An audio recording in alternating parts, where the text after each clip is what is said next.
Hey, good evening, everybody. Good evening, and welcome back to the Mythgard Academy class on the Dispossessed. This is class number 2 on the Dispossessed. Thanks for joining me tonight. So glad to be back here with you, thinking about this book, which has been so much fun to think about.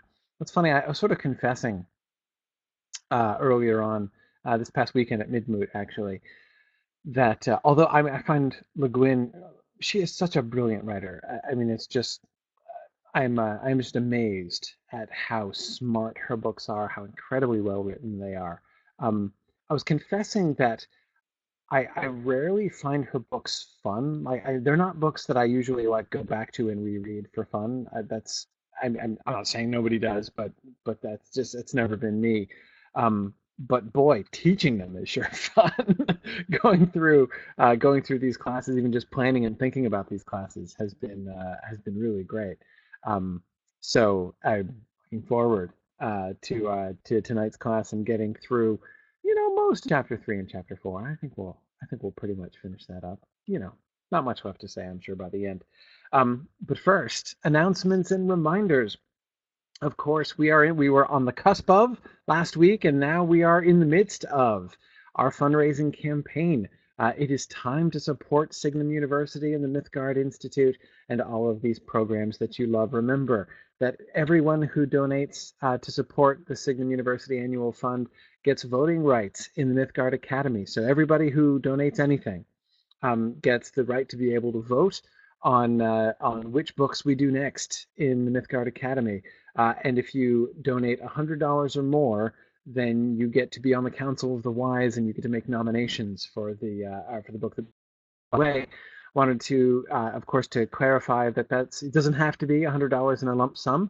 If you can give a small amount monthly, if you were to subscribe and give $9-10 a month, then that would come out to more than $100 a year, and thereby entitle you to nominating rights and a seat. Would give you a seat on the Council of the Wise. Anyway, okay.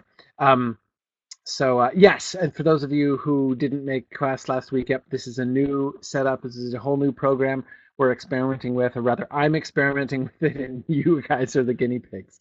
Yeah, Karita, I see your chat there. That's exactly the thing. Noam says that I am weird. Noam, I assume I'm weird for not having fun reading Ursula Le Guin, probably. And Noam, I am so unsurprised to learn that you have fun reading Ursula Le Guin. I would have thought that that was the case. So not at all surprised to hear that. But yeah, anyway, like I said, just a little confession from me. So anyway, yeah. So I hope that you guys are able to, when you type stuff in the chat box, you won't see it pop up right away, but I'm able to see it, like the old one, basically. So that should be okay. We should be able to follow along with that. Okay, and you guys can see the slide, right? That's one of the things that I like best about this is that we've got the slides, and I can draw on them and do all sorts of fun things that I couldn't do before. Um, yeah, cool. Yeah, and you can see me moving the cursor, which I'll try not to do compulsively. Yeah, exactly, because I can do, but I like being able to do that. Yeah, Kristen, I know I tend to rest my hand on the mouse, and then sometimes when I'm talking, I'll just like gesticulate with the mouse, which can be, I know, perhaps a little bit annoying. But anyway, yeah. Uh, yeah, I know there's the running timer creator. They're kind of teasing me about that last time, and it records automatically, which I absolutely love.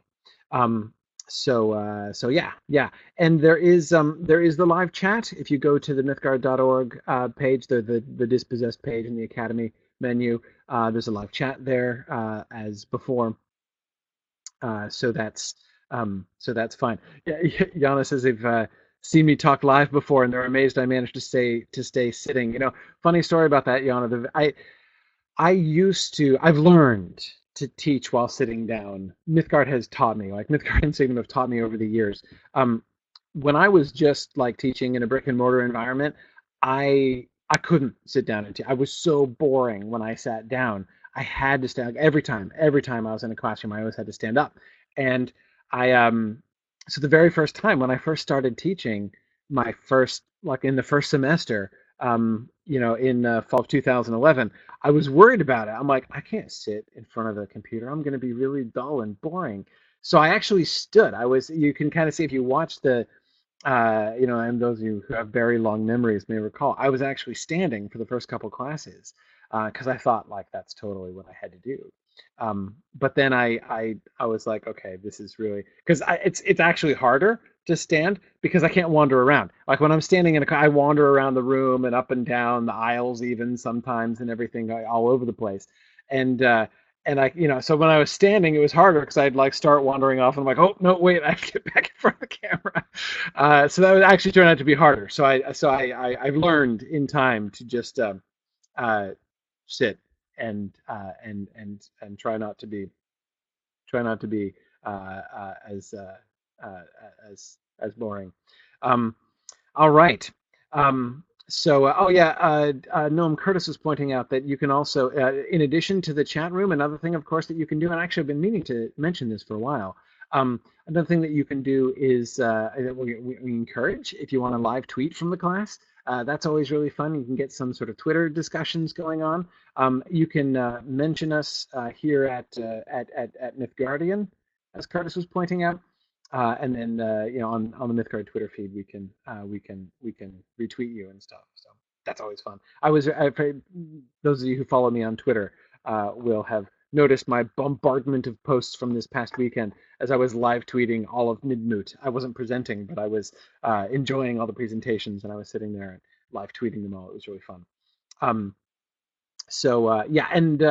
again, for those of you who are new, there is an app. I believe there's an app on both Android and iOS for this. Click Meeting is the name of the program that we're using here.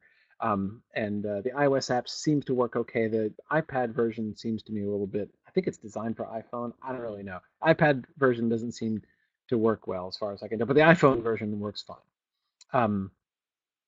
Okay. Yeah. Yeah. Kristen, you saw my live tweeting, and Kristen is taking this opportunity to agree that I really do need to watch Babylon 5. And Neil Ottenstein, who's here tonight, and whose talk I was live tweeting when I was bringing up the fact that, Neil, during your talk, I was saying another year listening to Neil talking about Babylon 5, and yet again resolving that I must certainly watch this show. Yeah. Um, that's totally going to happen. Someday it's going to happen. And as I've said before, if they would get to Netflix, it would happen even sooner. Okay, so good. Let's let's. Oh wait, hang on. A couple other reminders, and I've gotten all distracted now. A couple other reminders and announcements. So, I was talking about voting rights, right? Nominating privileges. When you donate, you do also get if you donate more than $100, you also get access to old Signum courses. So you get sort of a key to one or more rooms in our vault, which is really cool. But don't forget that tomorrow night, special extra bonus session, right? One of the many special events that we're doing during this 5-week campaign that we do every fall to sort of celebrate our Mythgard programs and sort of raise awareness for the fundraising campaign that we're doing. I'm doing a special Mythgard Academy one-shot class, and we're doing the story Nightfall by Isaac Asimov, which I had never read before, but I just read yesterday, and it is awesome. Man, what a great story that is. I think I was just about to say, I think that's the best science fiction short story I've ever read, which is probably why it's been voted like greatest science fiction short story of all time by people who know even more about that than I do. But yeah, the short story, not the novel, Noam, exactly. Thank you for pointing that out. There's a novelization. We're not doing the novel, the short story. It's quite short. There's a free audio version available through the podcast Escape Pod, and you can that's what I listen to. It's only an hour and a half long. So anyway, it's fantastic. I can't wait to talk about Nightfall. So that's going to be tomorrow night, same time, and we're gonna talk about Nightfall. Okay, so that's gonna be tomorrow night. And because this is a special event during the campaign, there's also gonna be other cool stuff that's gonna be happening tomorrow night. We're gonna have a special auction which I'll tell you more about tomorrow night. And that is there's going to be an extra special Mythgard Academy prize that I'm going to be sort of auctioning off during tomorrow night's session, and we're going to have drawings for door prizes and things. It's going to be great. So there will be Mathems distributed. It's going to be and of course like you know possibly the greatest science fiction short story of all time discussed. So that's going to be great. So again, that's tomorrow night. The link for that is available if you go to go to the signumuniversity.org, go all the way to the right to the donate button, and then you'll see there the campaign page or the campaign events pages, and those will give you all the details that you need there. And as Curtis has very thoughtfully pointed out, that is the event page right there. That's the link for those of you who are here to where you can get the information to register for the Nightfall class. So, okay, so that's tomorrow night. And one last thing, this coming Saturday is going to be the next campaign event that I'm doing, and that is my Lord of the Rings Online marathon stream. My Hobbit Grifflet, who I've been broadcasting every week in his trip through the epic quest line in the Lord of the Rings Online, is going to undertake a great labor for the support of the Signum University Annual Fund, and that is his marathon trek, the long dark of Moria from Westgate to Dimrill Dale in one day. We're determined to get it done and to see it happen. So that'll be Saturday beginning at noon Eastern time and ending God only knows when. But anyway, so that's this coming Saturday. All right. Let's jump into the Dispossessed then and get back to looking at now. I want to start off looking at chapter 1 and chapter 2 again. And remember, I don't have to apologize for being behind in this class because I said at the beginning that I was planning it as part of the plan, right? That's why I have like 3 weeks of scheduled reading and then no reading for week 4, because that's the week, I've got 3 weeks of reading scheduled over 4 weeks of class. So it's totally part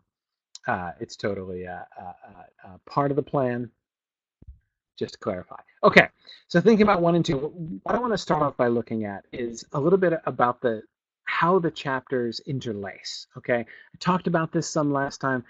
To me, of the many brilliant things about this book, I think the very top of my list is the way the story, the overall structure of the story and how it unfolds.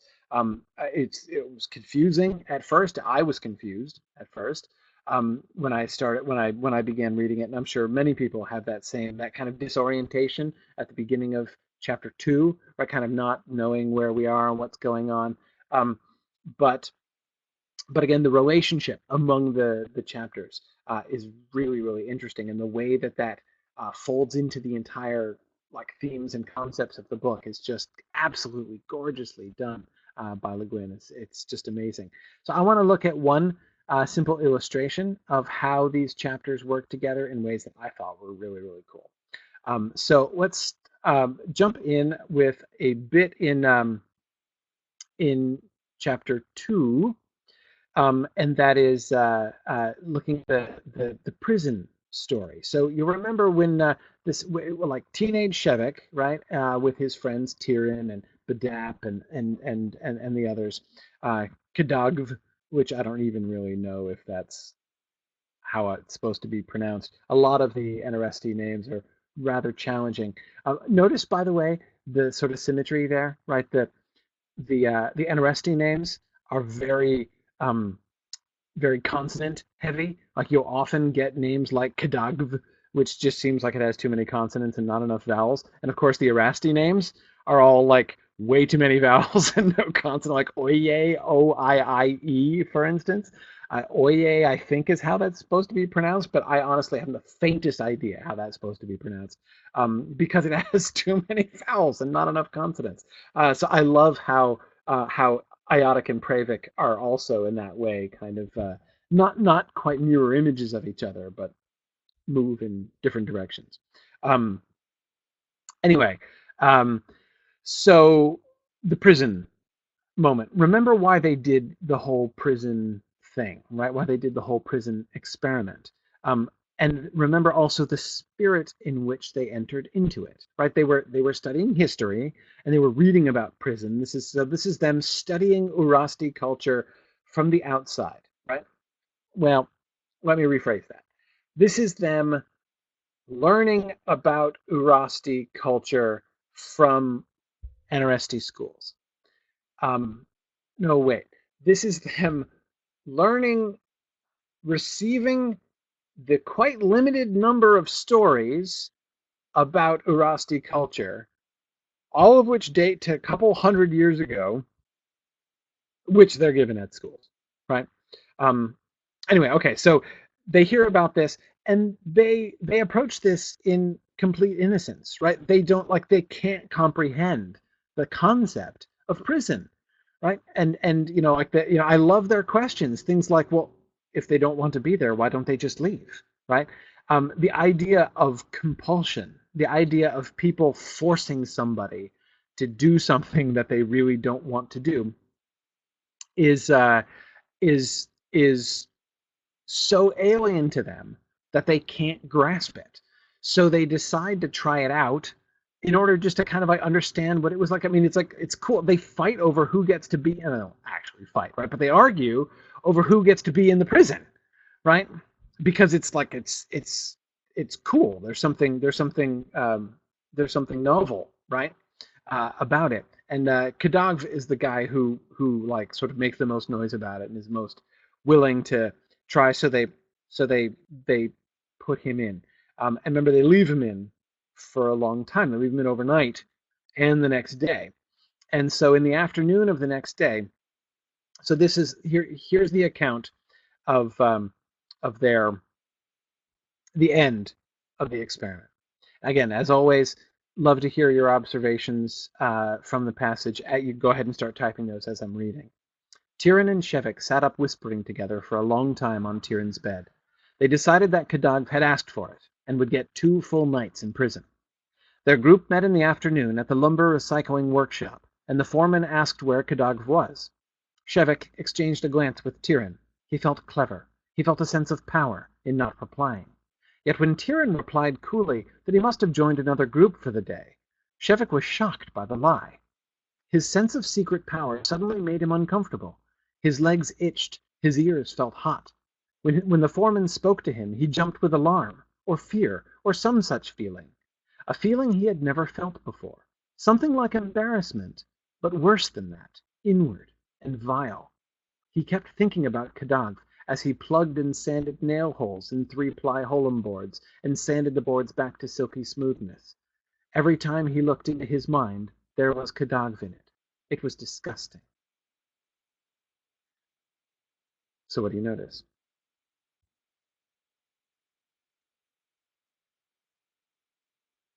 What do you notice? Yeah, Nancy says one of the themes that she was thinking about in tonight's reading in chapters 3 and 4 was this theme of withholding information and gaining power by the withholding of information. Yeah, Nancy, I agree. We can see that beginning to emerge here. This is the first overt instance of that, right? That deliberate withholding of information and the associated sense of power with that, right? To keep something to yourself, a secret, is empowering, even if it's like it's not like it actually gave them power over the foreman, right? Like it's not like they're asserting power over the foreman personally or anything like that, but they're conscious, right, of this sense of power.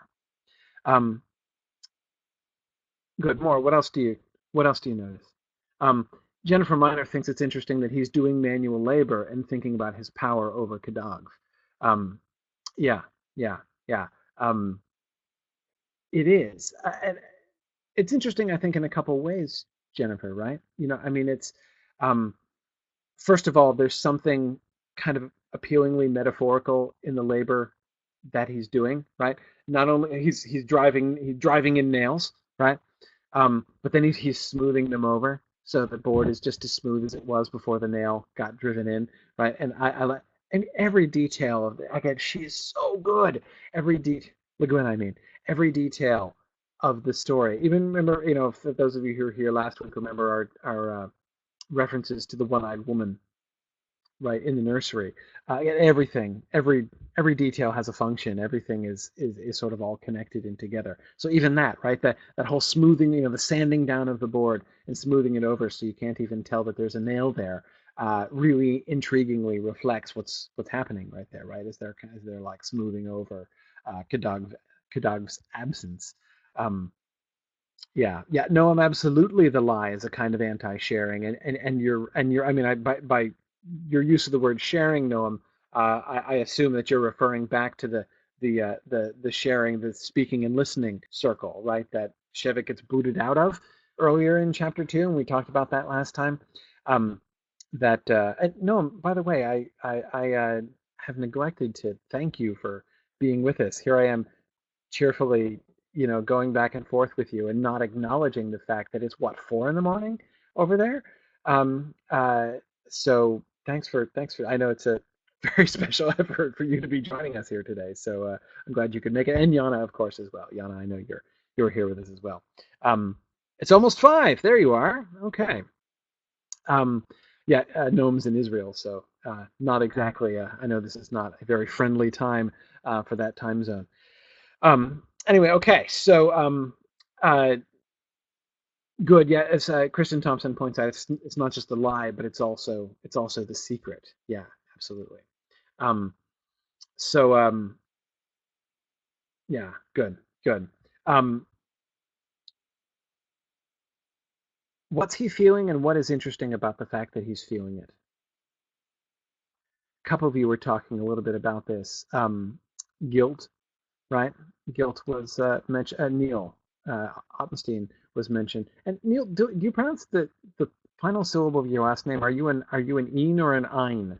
I've never been. I've always been in doubt about that. Ein. Okay, thanks, Neil. Neil was suggesting guilt as something that he's feeling, and I think shame. Shame is the word that I gave to it. I think that seems to be what's being described. But notice how he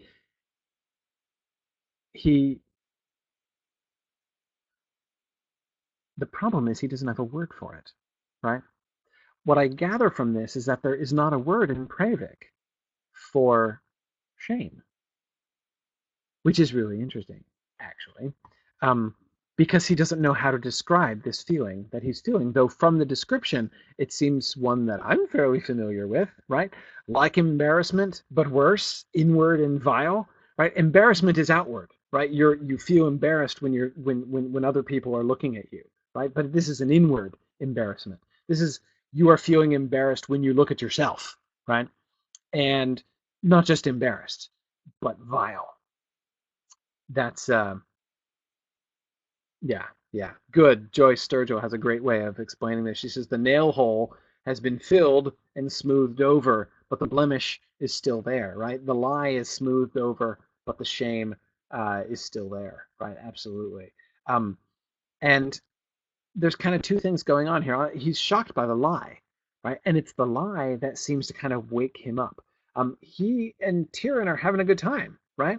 They remember how excited the boys were, right? After they lock Kadagva up and they go back to their dormitory, and they're all like what's the word? They're roistering, right? They're running around and they're making noise, and they're in this sort of happy rule breaking mood, right? They've done something. They've broken the mold. They've done something transgressive, and they're kind of enjoying the fact that they've done something transgressive, and they sit up whispering and sort of conspiring about it, right? And it gives them this sense of power, right?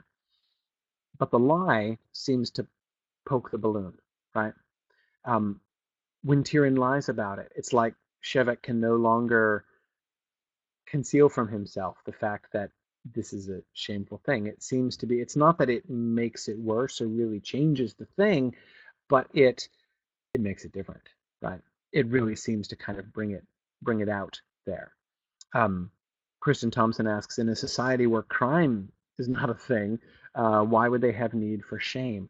Yeah, I mean, see, Kristen, I would think, I'm not sure I would have guessed this correctly. That is, if you'd asked me, if I didn't have this passage and I'd read the entire book and you'd asked me, is there a word for shame in Pravik? I would have said yes right away because of the emphasis on the, the federative, right? The collective, um, the social responsibility. I would think that that sense of shame of like I haven't lived up to my social responsibilities. I have, I have egoized, that there would be shame, right? That sense of embarrassment, that sense of shame, even the use of shame as a verb in the way that it is used, right? To be shamed and to shame other people. I would think that shaming people would be something. I mean, we see people shaming people, right? I mean, that's what all the people who say stop egoizing are doing. They're shaming him, right? When he says when he's sick in the hospital and he doesn't want to get the shot, right? The doctor says stop egoizing. He's shaming him, right?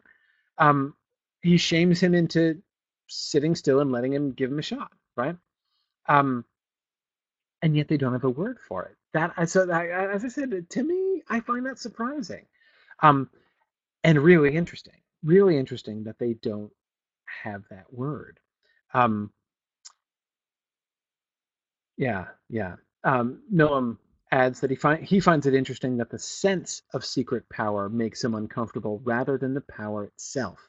As if it's important to have to do it's important, what's that, as if it is something that has to do with the self-image, is more important than what the thing actually is, right? So it's about his changing of his perception of himself rather than the actual action, right?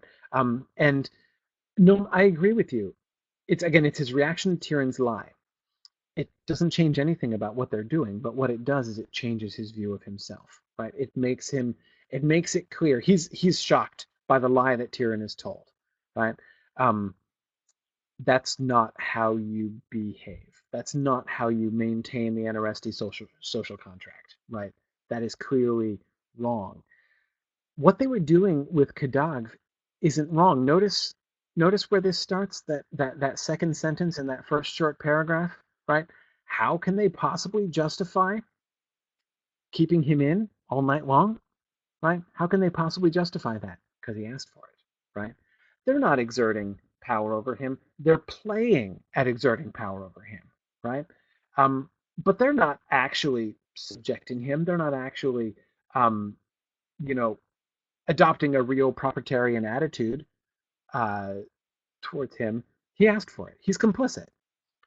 So in a sense, he's not. This experiment is in a sense a failure, right? Because Kadagv himself signed up for it. The whole idea of being a prisoner is that you're being constrained against your will. That's the whole thing they couldn't understand in the first place. So the fact that people were fighting over like who gets the chance to be the prisoner shows that the thing was sort of as an experiment a failure from the very beginning. And even when they release Kadagv and it's been harder on him than he expected, right?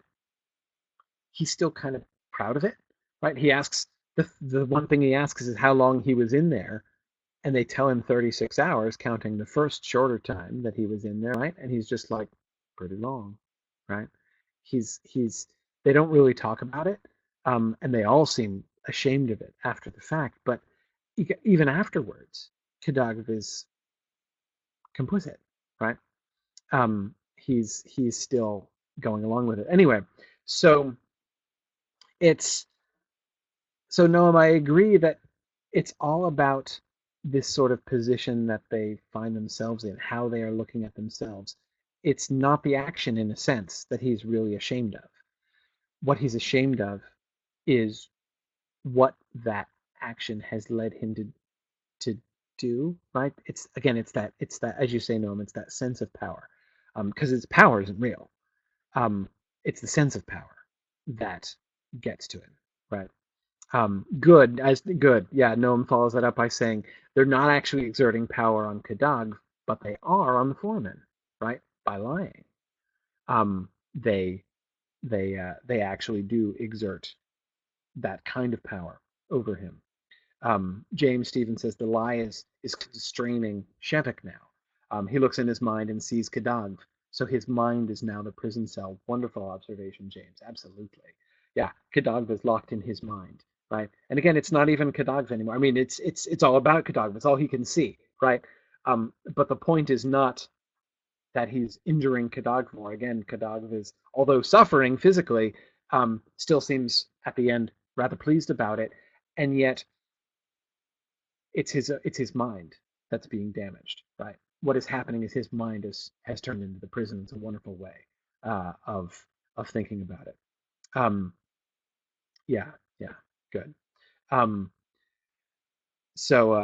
yeah. Oh, yeah. Karita was just observing that you can do when something's like somebody says something, you can give it the little thumbs up on your little attendee spot there. Yeah, you can do that. I will have to tell you, I can't see it because I have that panel kind of covered up with my little notes, mostly because I'm trying to hide my webcam image from myself so that I'm not just I'm like a cat or a like very small child. If there is a television, like if there's a video screen moving, it doesn't matter what it is. If it's moving in my, it's like a Y chromosome thing in part, really, but I'm particularly bad about it. It doesn't matter how hard I try to avoid it. I'm just like, so rather than like to avoid staring at myself while I talk the whole time, I have that covered up, and so I can't see it when you give the little thumbs up. But it is a way that you guys can kind of also communicate with each other a little bit too. Um, but yeah, if you want me to see it, you do need to type something in the box because I can see that. Um, yeah, good. Okay. So let's go back to chapter one. Remember that weird moment in chapter one? Okay, several weird moments in chapter one. Remember this weird moment in chapter one? Shevik wakes up right from the first time the first time he wakes up in the ship, right? And he tries to open the door. He could not. The door was locked. Shevik's first incredulity turned to rage, a kind of rage, a blind will to violence which he had never felt before in his life. He wrenched at the immovable door handle, slammed his hands against the slick metal of the door, then turned and jabbed the call button, which the doctor had told him to use at need. Nothing happened. There were a lot of other little numbered buttons of different colors on the intercom panel. He hit his hand across the whole lot of them. The wall speaker began to babble. Who the hell? Yes, coming right away. Coming right away. Out. Clear. What from 22? Shevik drowned them all out. Unlock the door! The door slid open. The doctor looked in. At the sight of his bald, anxious, yellowish face, Shevik's wrath cooled and retreated into an inward darkness. He said, the door was locked. I'm sorry, Dr. Shevik. A precaution. Contagion. Keeping the others out. To lock out, to lock in. The same act, Shevik said, looking down at the doctor with light, remote eyes. Now, if you had anything like the same reaction that I did when reading this book for the first time, you will have found this a little bit odd, right? I mean, we haven't seen any. I mean, so far, Shevik seems to. I mean, so far we're on page 11, right? But so far, Shevik seems fairly balanced, right? We don't have any context for this. His reaction to finding the door locked seems a little extreme, right? To us. Again, remember, chapter 1, page 11. Forget anything else you know, right? Chapter 1, page 11, this seems weird, right? Like, why does he absolutely flip out when he finds the door of his room locked? Right? It's not like he's stifling. It's not like the walls are closing in, right? His door's locked. You pushing the call button to say, like, hey, dude, why is my door locked? Is perfect. But he freaks out when the door is locked. Why does he freak out? Kristen Thompson says her first reaction was that Shevik was acting like a house cat, certainly with the paws on the keys. Yeah. Yeah, Yana says it kind of threw him off. It made him worry about his sanity. Yeah, this is kind of imbalanced, right? Seems kind of, at least it seems to us from our page 11 standpoint, like a rather imbalanced reaction, right? Um, so, but now you see how this works, right? Now we read chapter 2, and after reading chapter 2, you go back and chapter 1 sounds so much different in retrospect. Now, from the vantage point of chapter 2, why does he freak out like this? What's the What's the problem? Yeah, Michael, it's he's in prison, right? It's not, and it is true. We learned that almost nobody ever locks doors in Anarres, right? So that would explain why he was surprised to find the door locked, and it might explain him being puzzled, even possibly a little bit alarmed, right? Um, but I would expect if it were nothing. I mean, what's his reaction to other things? We don't see him freak out. We see him encounter lots of things in the ship that are very foreign to him, that are very counter to Anarres society. And he doesn't freak out at them, right? I mean, we talked about like the erotic furniture and all that stuff last time, right? There's a bunch of things that are totally counter to his culture and which confuse or puzzle him, right? He doesn't flip out. So why does he flip out? Well, okay, it's it's a prison, right? But it's not just that he feels like he's a prisoner. He's not just paranoid, right? Um, we learn in chapter 2 that he has particular strong associations with prisons, right? There's this prison incident, which was clearly a formative moment. Why do I say that? Why do I say it's clearly a formative moment? Because it's in chapter 2, right? I mean, we only get a couple incidents from his childhood, right? A couple glimpses into what his childhood was like. Presumably those weren't chosen at random, right? We have these three important formative moments: the baby Shevik in the patch of sunlight, right? The Shevik getting kicked out of the speaking and listening group because they weren't operating on his level, and the coupled with his relationship with his father, right, which sort of straddled both of those first two, right? And then the third, this incident from his later childhood, from his teenage years, with the other boys at his school. Um, Yeah, good. Noam says he's not confused about this. He's sure he understands the situation, right? Yeah, yeah, good, good. Um, good, good. Um, so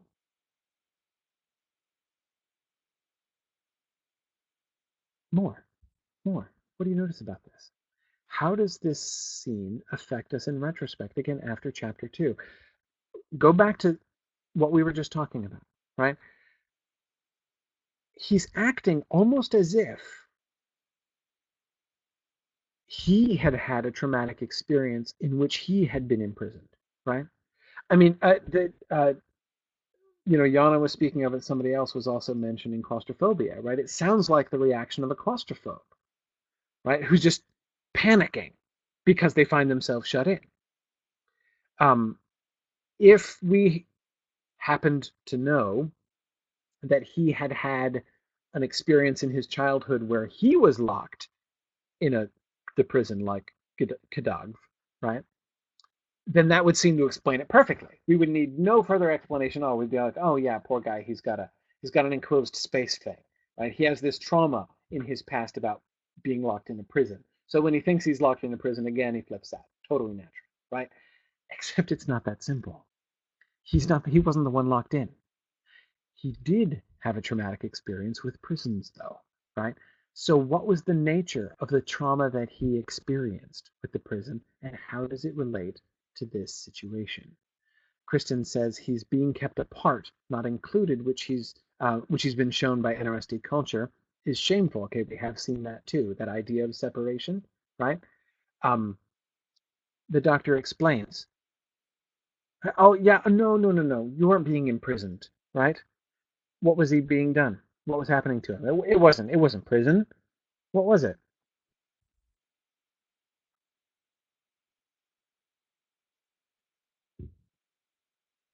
What was it? It wasn't prison. It was quarantine, right? It was quarantine. It's just a precaution about contagion, right?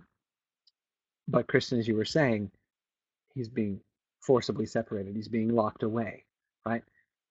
He's different. Yeah, K, exactly, exactly. Quarantine. Remember the quarantine imagery from that passage about the wall in the first two chapters of the book, right? The wall that surrounded the port of Anarres was like a quarantine, right? Quarantining Anarres off from the rest of the universe, and the rest of the universe off from Anarres. And here we have that same pattern repeating itself within the ship, and him freaking out about it, right? Um, yeah, James Stevens is recalling how the children only sleep alone if they bother other children, right? It's like a punishment. Even more, James, it's like a judgment, right? Um, it's like a condemnation. You don't play well with others, right?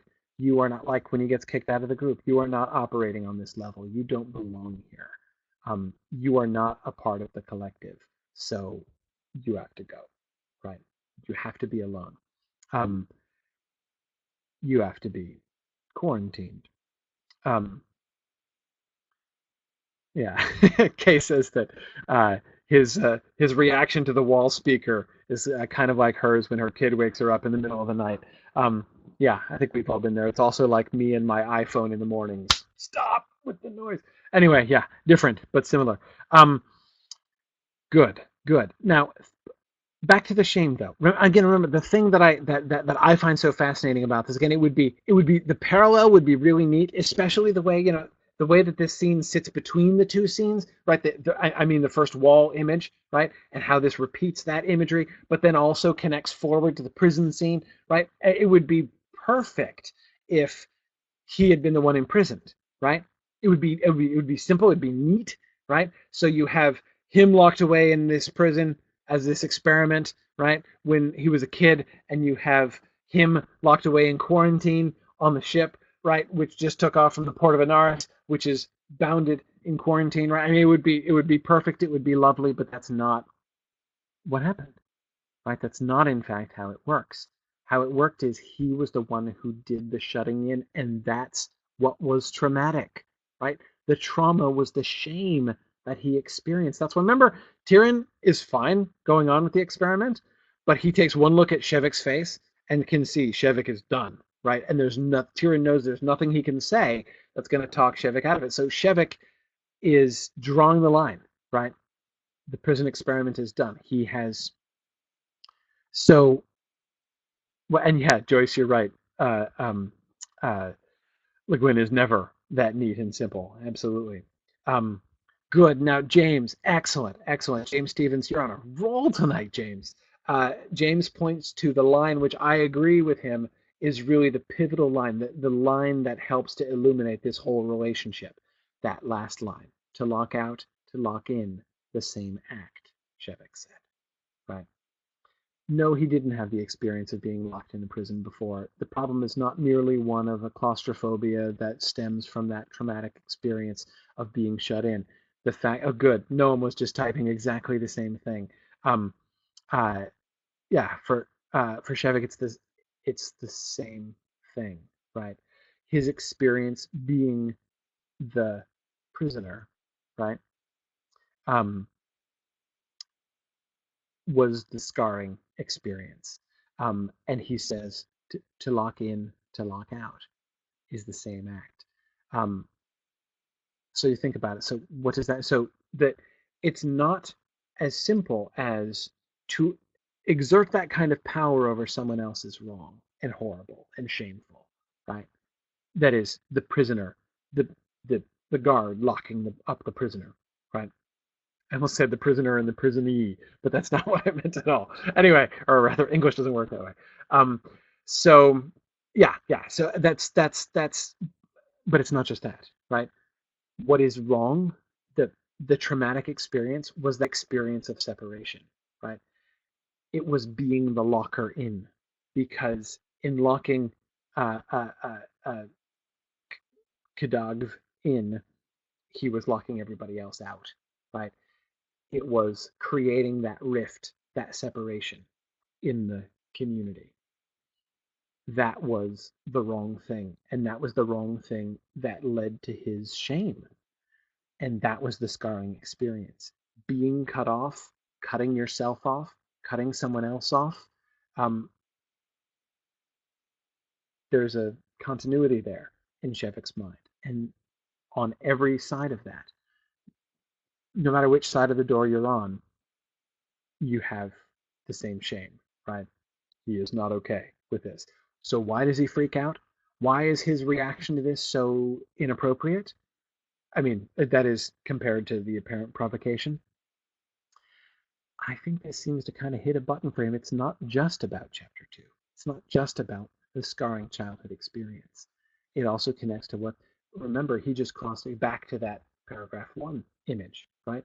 He's just crossed the line. He's just crossed the quarantine, and he's now left Anarres behind, the first one to do so, right?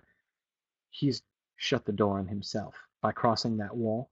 He's crossed the wall, and he's now shut away like a prisoner from Anarres, right? Has Anarres locked him in, right, to the port of Anarres and the rest of the universe, or has he locked the rest of Anarres out, right? To lock in, to lock out, to lock in, same act, right? So yeah, this clearly seems to hit a nerve with Shevek, right? Now, brief side note. Um, I love moments like this. I would have felt totally justified. Um, I would have felt totally justified talking about these passages this way without it. Um, with, but I love the fact that we're given a kind of a justification. What I mean is, perhaps maybe there are some who are listening to this who are thinking I'm being over clever, right? I remember feeling that way a lot. I remember I have very distinct memories of reading.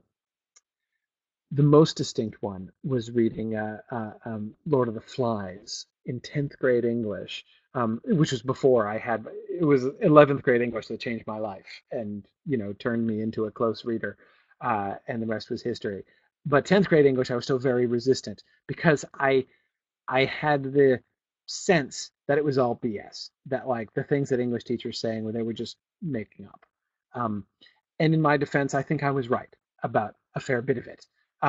That is, like, it kind of seemed to me, and I was probably less justified than I felt, but I still, in retrospect, don't think I was wholly unjustified in thinking that a lot of the things that were talked about in class was like free association. This passage makes me think about this, and people are like, oh, that's very interesting, and I'm like, no, I'm not very interested in that actually. And what I couldn't see is like, how can I know? How can I? What justifies this reading? What justifies having this sort of particular reaction to this particular passage of text? So I like to take time to sort of justify it especially when there's a simple justification to make. So just in case the whole prison thing, how can we know that we're like meant to make this connection? Um, this is one of those things that I didn't think twice. I noticed him freaking out and felt that was weird the first time, even though I didn't understand why. This passage went completely over my head till I read the book for the second time, which I'm just doing along with you guys as I prepare for class each week. This is the very first time he goes into the room. It was a very small room with seamed blank walls. It repelled Shevek, reminding him of a place he did not want to remember. He stopped in the doorway, but the doctor urged and pleaded, and he went on in. Right? It reminding him of a place he did not want to remember. What's he talking about? Of course. Now, after chapter two, we know what he's talking about. That I take that as an overt reference to the prison incident with Kadad. Um, so anyway, that's um, yeah, that's a really fun reference in retrospect that I think kind of primes us, especially when we're reading it through the second time, kind of sets us up to wait, hang on a second. What is he associating the room with? And then we see him freaking out, and then we get to chapter two, and again for the second time we're like, oh, okay, right, that all makes perfect sense. So that's what I would have said to my 10th grade self if my 10th grade self had obnoxiously challenged what I said and said I was full of garbage, which I didn't. I wouldn't have said that my teacher was full of garbage, but I think I was my vague impression, which I feel confirmed by many particular recollections, is that I was wholly insufferable when I was in high school. Absolutely insufferable. Um, uh, so anyway, but that's I think what I would say to my 10th grade self. Okay, so we get let's back up into the bigger picture a little bit, right? The Urus versus Anarres bigger picture, right? Um, uh, the back to the prison thing, right? And what we're seeing in the conversation of the teenage boys and everything that we're getting, we're left with this really strong language, right? Thinking about Urus and Anarres. Now, of course, this is thinking entirely from an Anarresti point of view, right? There in chapter 2. Remember this conversation about Urus. This is one of those moments I think there's a lot of evidence to really again, it's one of those things which, if it didn't jump out at you the first time, you have no excuse for not like seeing the big flashing lights go off around this passage, these next two passages, when you read it the second time. So this is him arguing with Tyrion. By the way, let me be a little bit more explicit. I said there's lots of evidence. The evidence that I mean is the number of other times it's referred to. Any other time, there have been at least 2 references back to this passage in later chapters, right? When the narrator tells us that Shevek is recalling this conversation that he had and that's like about as strong a tell as Ursula the Guin is going to give you, right? Don't forget this. Remember this passage and bring it forward, right? Um, we can't ask for much more than that, right? So yes, Nancy. Later, Shevik thinks that Tyrion was right. Yes, that's exactly the moment. Okay. All right, I agree. This is Tyrion speaking. All right, I agree that it's probably wise to fear Urus, but why hate? Hate's not functional. Why are we taught it? Could it be that if we knew what Urus was really like, we'd like it? Some of us? Some of it? Some of us? What PDC wants to prevent is not just some of them coming here, but some of us wanting to go there? Go to Urus? Shevik said, startled. They argued because they liked argument, liked the swift run of the unfettered mind along the paths of possibility, liked to question what was not questioned. They were intelligent. Their minds were already disciplined to the clarity of science, and they were 16 years old. But at this point, the pleasure of the argument ceased for Shevik, as it had earlier for Kvetur. He was disturbed. Who'd ever want to go to Urus? He demanded. What for? Okay, so important thing. Now and here I want to emphasize, we'll come back to Shevik's perspective next time because next slide, I'm gonna give Shevik's response, right? So we'll talk a little bit more about Shevik's point of view. I want to emphasize Tyrion's point of view. What's Tyrion's concept here? What is Tyrion saying, and what are the implications of what Tyrion is saying?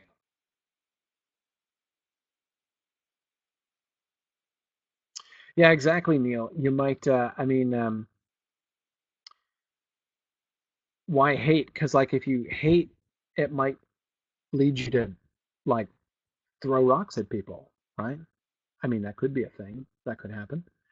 Um, yes, good, good. Um,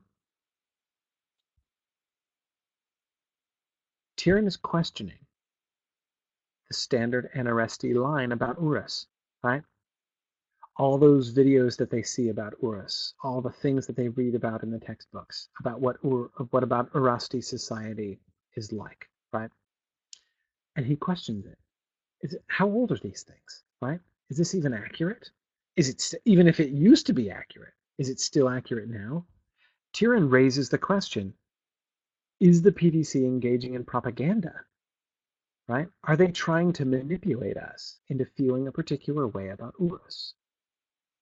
Which is a shocking question to ask. Now, in that second paragraph, we're told, well, that's fine, right? Like shocking questions are totally normal. Shocking questions are what they do, right? They're intelligent. They love debate. It's it's it's fun, right? But it ceases to be fun for Shevek, right? Um,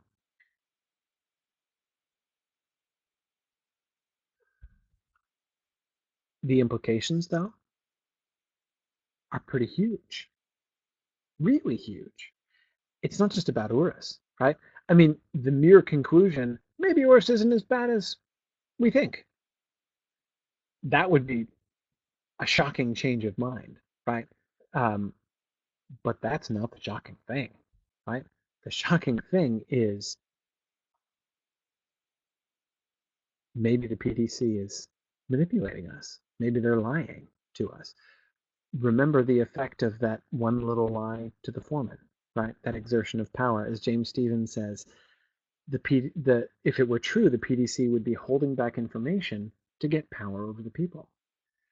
To manipulate someone with an untruth or a half-truth or through the deliberate withholding of information, that's the exertion of power, right? That's the presumption of power. We know what's good for you. We know what's good for the society. We're gonna hamper your own initiative, right? We're gonna try to control you and control the way you think.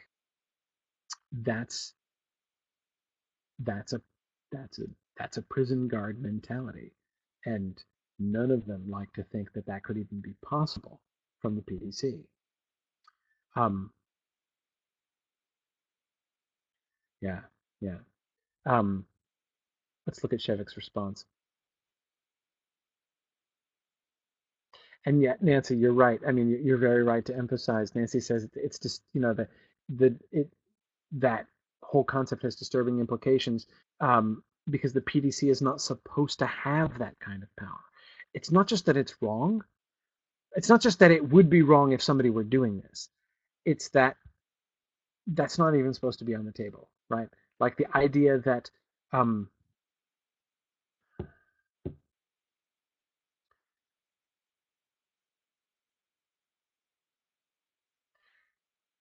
I'm trying to, Nancy, I'm trying to think of an analogy here. Uh, it's one thing to say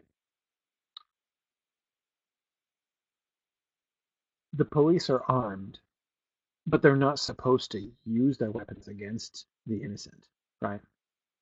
And if you find the police using weapons against the innocent, you're outraged, right? That's one thing. But Nancy, as you're pointing to, the deeper level of betrayal there is to say, wait a second, they're not even supposed to have guns, right? If the whole system is based upon the fact that there are no guns, right? There are no weapons. Um, the mere concept that weapons exist and are being held by some is in its way even more shocking than the fact that they're using them, right? You see what I mean? I don't know if that analogy helps at all, but I'm trying to point to like how deeply fundamental this sense of like the importance of the anarchical system that they have here, right? The idea that the PDC is operating like a government is in its way more shocking than the possibility that the government is abusing power, if you see what I mean. Yeah, Neil, you're right. If they're doing it because they don't want corruption from Urus to infect the society. In fact, Neil, as you're probably recalling, those are exactly the terms of the argument that comes right before this. Tyrion has just rejected that analogy, right? But one of the other boys makes that analogy about infection in an organism, and Tyrion dismisses it, right? You can prove anything by analogy, right? Um, but it's exactly the quarantine analogy that they're using, right? So it's fine. It's for the greater good, right? We're quarantining you. It's for the best, right? Which of course is just what the doctor says when he opens the door that he had locked on Shevik, right? Um, yeah, yeah. Um, Good. Karita says it would be deeply freaky for anyone to realize that they might be living in a giant prison. Much more so for the people in this culture. Absolutely, absolutely. Um, okay, let's look at Shevik's response. So here's Tyrion's final gesture here. If we're better than any other human society, said Tyrion, then we ought to be helping them. But we're forbidden to. Forbidden? Non-organic word. Who forbids? You're externalizing the integrative function itself, Shevik said, leaning forward and speaking with intensity. Order is not orders. We don't leave Anarres because we are Anarres. Being Tyrion, you can't leave Tyrion's skin. You might like to try being somebody else to see what it's like, but you can't. But you are kept from it. But are you kept from it by force? Are we kept here by force? What force? What laws, governments, police? None. Simply our own being, our nature as Odonians. It's your nature to be Tyran, and my nature to be Shevek, and our common nature to be Odonians, responsible to one another. And that responsibility is our freedom. To avoid it would be to lose our freedom. But would you really like to live in a society where you had no responsibility and no freedom, no choice, only the false option of obedience to the law or disobedience followed by punishment? Would you really want to go live in a prison? Who would want to go live in a prison? Now, of course, by that he means Urus, right? So he shifts there at the end to make his anti-Urus argument, right? Um, from the would you really like to live in, those last, what, three interrogatives there? He's talking about Urus, right? This is his like squashing the idea that anybody from Anarres would want to go to Urus, right? Um, Karita, what a fascinating observation. Karita says it's interesting to look at the use of the plural and the singular in this passage. Yes, it is, especially, Karita, since our language, our modern language, has only the one second person pronoun, right? Um,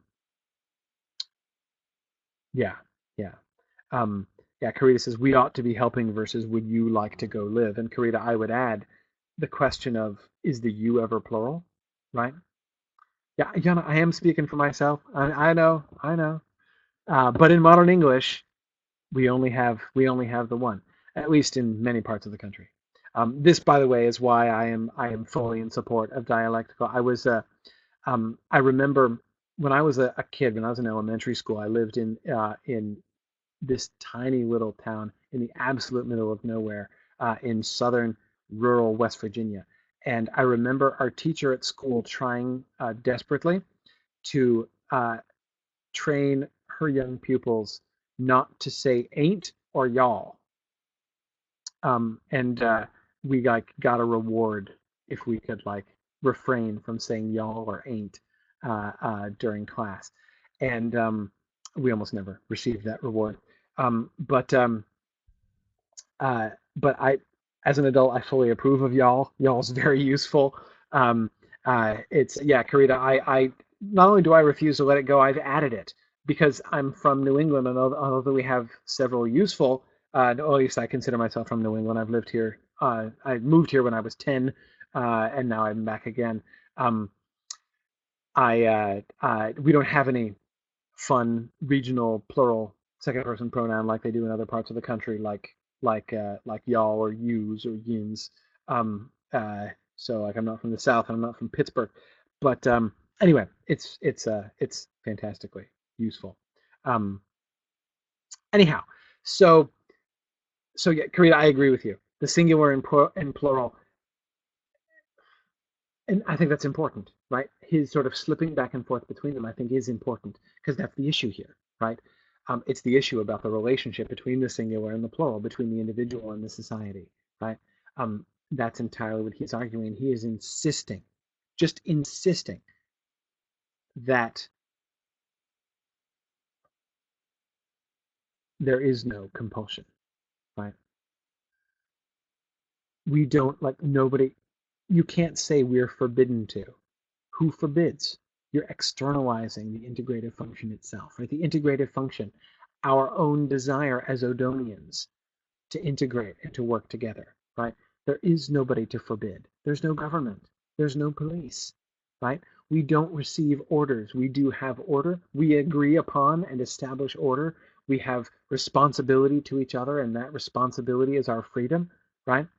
But it is false just to say that somebody forbids us.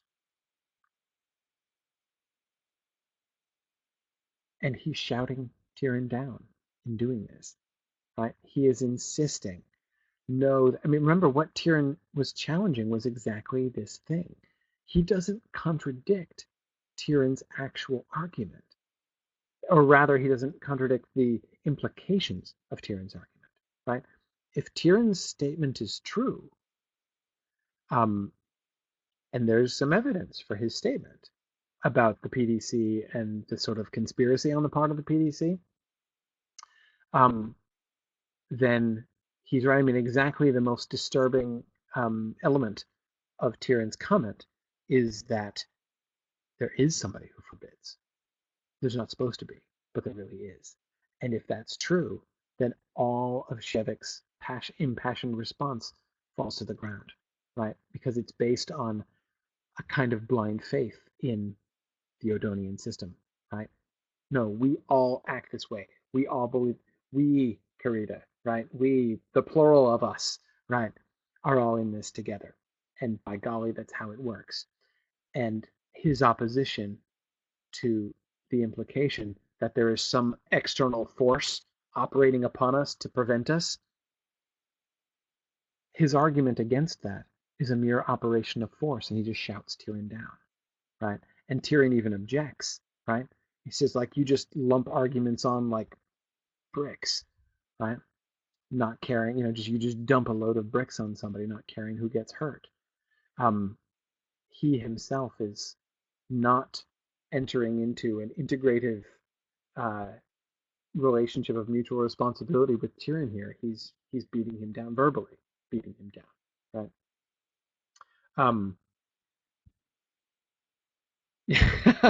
Interesting. Jordan Sunderland says Shevik almost sounds like an addict. He can quit Anarres anytime he wants, but why would he want to? Right? That's really interesting, Jordan. Now, of course, all of this is already rendered ironic, right? Once again, the relationship between chapter 1 and chapter 2. This time it goes the other way around. When we get to this in chapter 2, the irony of this passage is already enormously strong, right? We can feel, I mean, it's like the kind of dramatic irony that makes you squirm. It's so strong, right? When Shevik is shouting at Tyrion, why would anyone want to leave? Why would anyone want to go to Urus? And we know, because we know the future from chapter 1, he himself is going to choose to go to Urus, right? And that contextualizes the entire thing, right? Okay, so no, little sort of mini conclusion here. It's possible to read this book as a kind of praise for this, communist system that is Odonianism, right? This, this is a sort of an idealization of this communal arrangement. I mean, it certainly seems ideal. There's a kind of moral innocence here which seems really appealing. I mean, there are lots of elements. There are lots of elements in this society which seem just like utopian, right? But we have to be careful, right? The structure of the text itself urges caution, almost compels us to be cautious, right? We see how Shevik's views have changed. Presumably, they have changed from this time when he says, we don't leave Anarres because we are Anarres, right? Well, he is going to leave Anarres. Why is he going to leave Anarres? That opens up that question, right? Which we don't still know the answer to.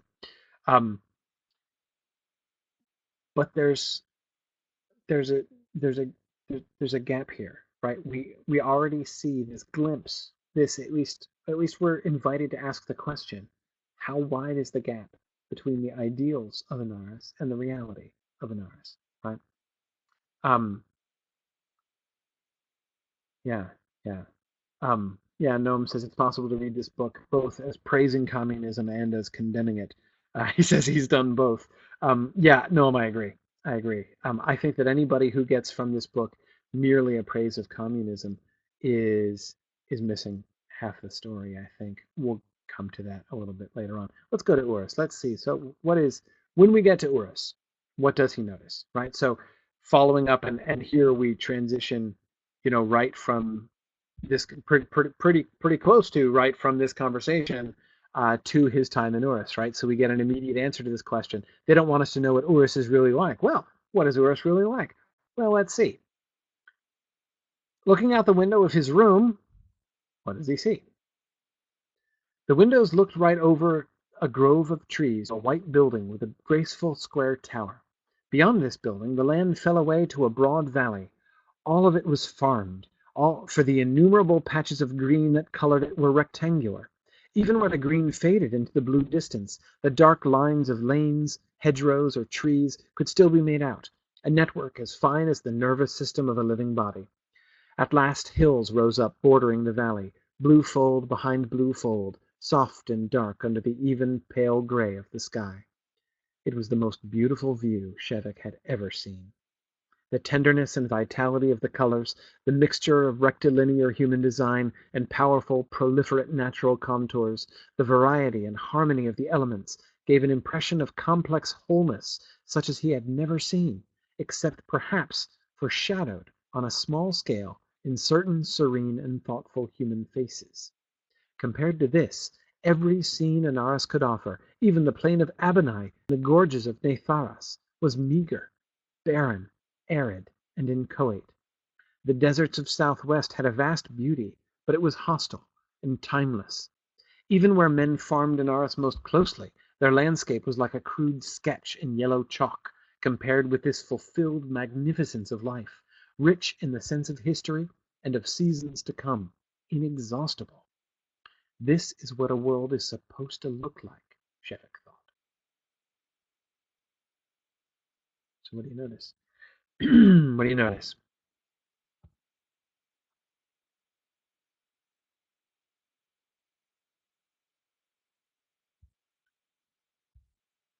What do you notice? Nancy says it's not just that Urus is a naturally more hospitable world, it's also the human-built stuff that he admires.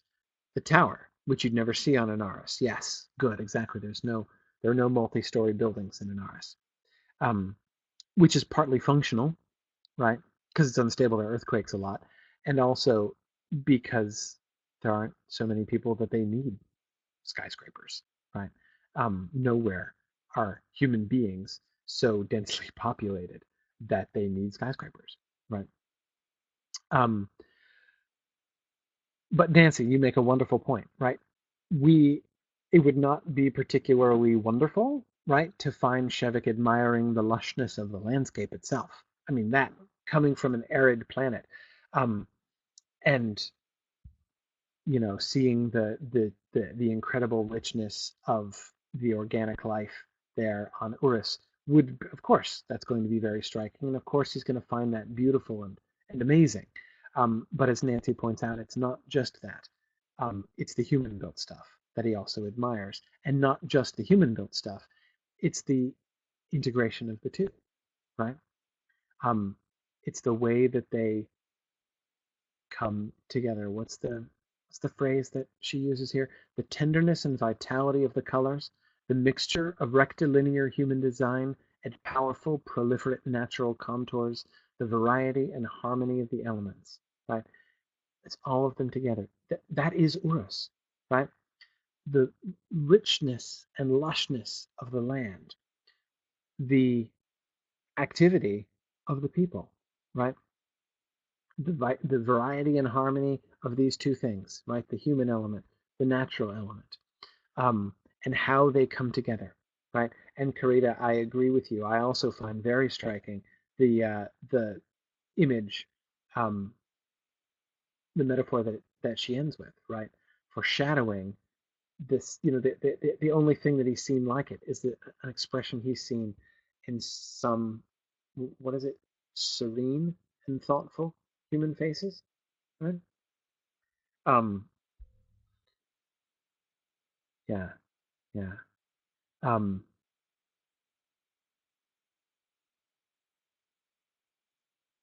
Good. Noam says, at least in some way, Urus is how things should be. Good, Noam. That's a really important thing, right? And his reaction is, this is what a world is supposed to look like. In other words, one thing we immediately see, one quick simple thing we immediately see is Tyrion was right, right? Tyrion's observation is confirmed. He gets to Urus, and what's his reaction to Urus? This is awesome, right? This is so much better than Anarres. Um, Even the parts of Anarres that looked so beautiful and so lush from an Anarresti perspective now look hostile, right? Um, Barren, arid, and inchoate. So is it possible for an Anarresti to go to Urus and like it better and find it sort of more satisfying and fulfilling? Then, yep, apparently so, right? Um, Yeah, James says you definitely wouldn't want this image to be seen on Anarres if you didn't want people to go there. Yeah, yeah, exactly, exactly. Um, but of course, it's not all beauty, right? We still have, we were looking at the kind of, the culture clash that was happening in his conversations with the doctor on board the ship, right, with Kimoi. Um, we, of course, see even bigger clashes happening. Um, Here's a passage from the conversation he has with the other physicists when they're talking about women, and he's asking about women in the labs. Um, Shevik saw that he had touched in these men an impersonal animosity that went very deep. Apparently they, like the tables on the ship, contained a woman, a suppressed, silenced, bestialized woman, a fury in a cage. He had no right to tease them. They knew no relation but possession. They were possessed. Short paragraph with an enormous amount going on, right? Um, uh, what's he saying here? What is Shevik's observation about their reaction? So it's not just, he's not just drawing a conclusion about the way that they treat women, right? How they look down on the intellectual capacity of women. Their very strict sort of separation, right, between what kind of work is men's work and what kind of work is women's work. It's not that. It is that they react. I remember Kimoi reacted fairly violently on the same subject, right? The animosity, right? The passion with which they get all defensive about women. Um, that's what he's commenting on here. They have this impersonal animosity that went very deep. So it's an animosity, but it's not a personal animosity, right? So notice Shevik's response is not, boy, these guys have had some issues with women, right? That's not his response.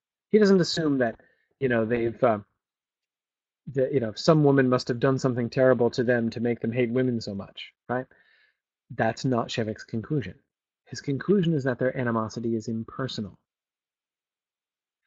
And it's like that erotic furniture, right? The tables on the ship contained a woman, right? The chairs, the tables, the mattress. There was something erotic in it, Shevik felt, right? Um, and so notice he's saying that they are like the tables. He's not saying that their attitude towards women is apparently the same as the attitude of the Urasti cabinet makers, right? Whom he suspected of being celibate. Remember, that's not the parallel he's drawing. He's not drawing a parallel between the guys he's talking to and the cabinet makers. He's drawing a parallel between the guys he's talking to and the tables themselves. Right? Okay. They contain a woman, a suppressed, silenced, bestialized woman.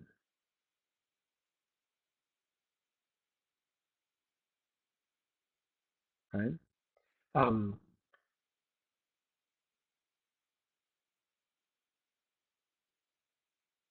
what is a fury in a cage? That's why the animosity, right?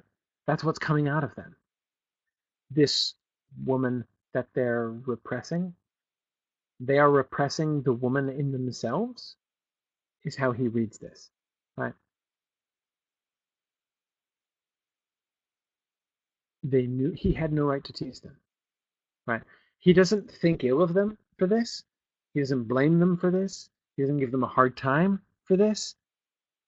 And notice his impulse is to tease them, is to give them a hard time, not to get outraged, right? But he doesn't have any right to do it. Why? It's it's not their fault, right? They knew no relation but possession. So explain that part of it.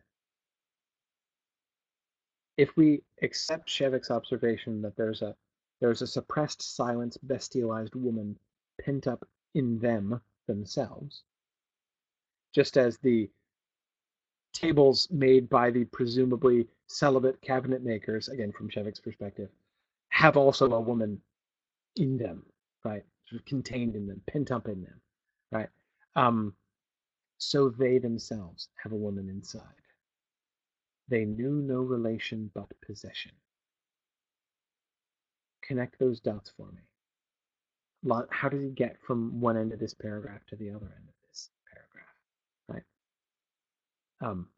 4 steps. They feel an impersonal animosity that went very deep. Step 2, there's a woman pent up inside them. That's what the animosity comes from, a fury in a cage. Step 3, they know no relation but possession. Step 4, they are possessed.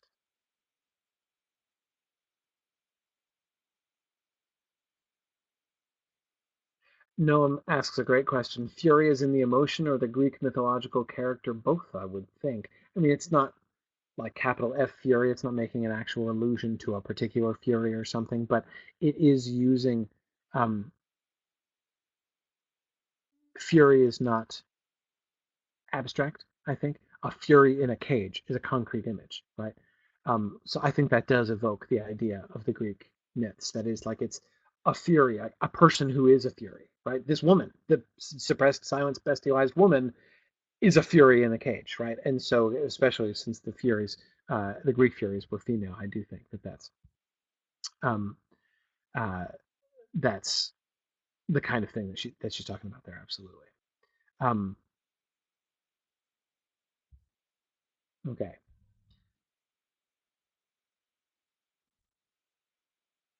Can you follow the track of Shevik's thought here?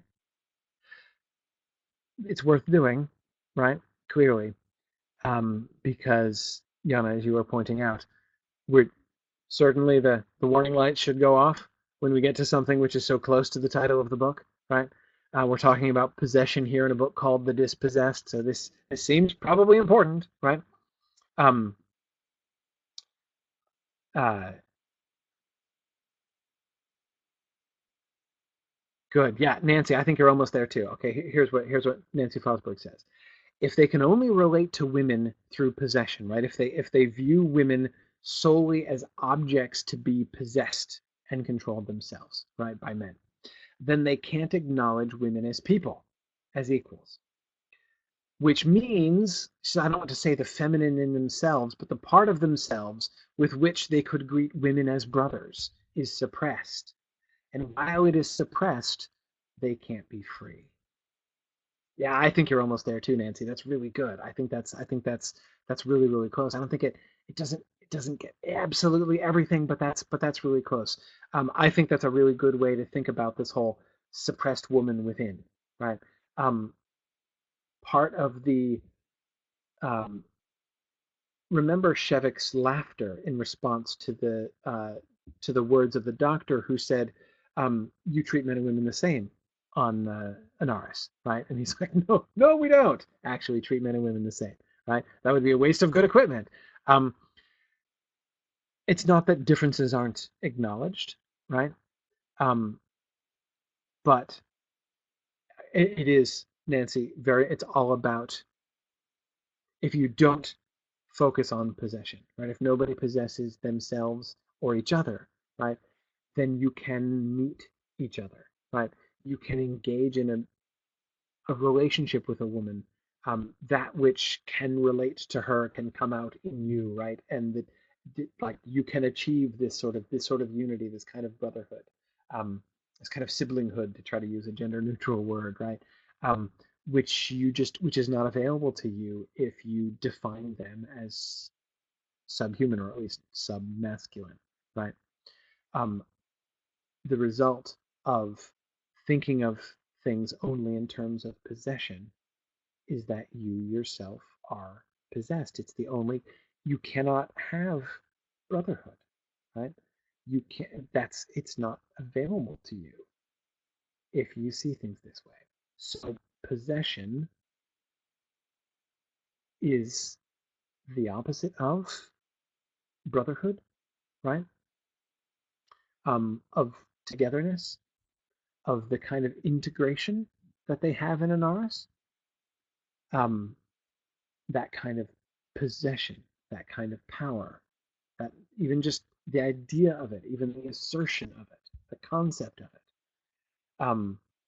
And it's fascinating to me that again, Shevik doesn't just focus on, wow, it's appalling how you treat women, right? His reaction is, it's so sad what you do to yourselves, right? Um, yeah, yeah, fascinating. Okay.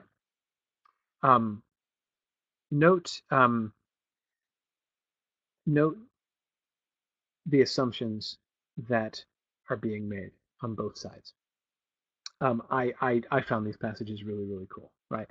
And we looked at some of this before, but we can see some kind of more profound examples of when things are being looked at from one side of the wall or the other, right? And they look really, really different, right? So here's assumptions about Anarres that we see popping up naturally. Like they can't, the Urasti just can't, they just don't get it, right? They can't get it at all.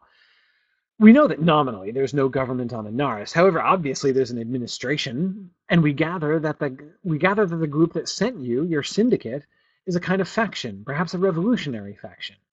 Everybody on Anarres is a revolutionary, oye. The network of administration and management is called PDC, Production and Distribution Coordination.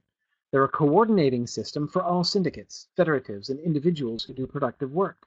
They do not govern persons, they administer production. They have no authority either to support me or to prevent me. They can only tell us the public opinion of us, where we stand in the social conscience. That's what you want to know? Well, my friends and I are mostly disapproved of. Most people on Anarres don't want to learn about Urus.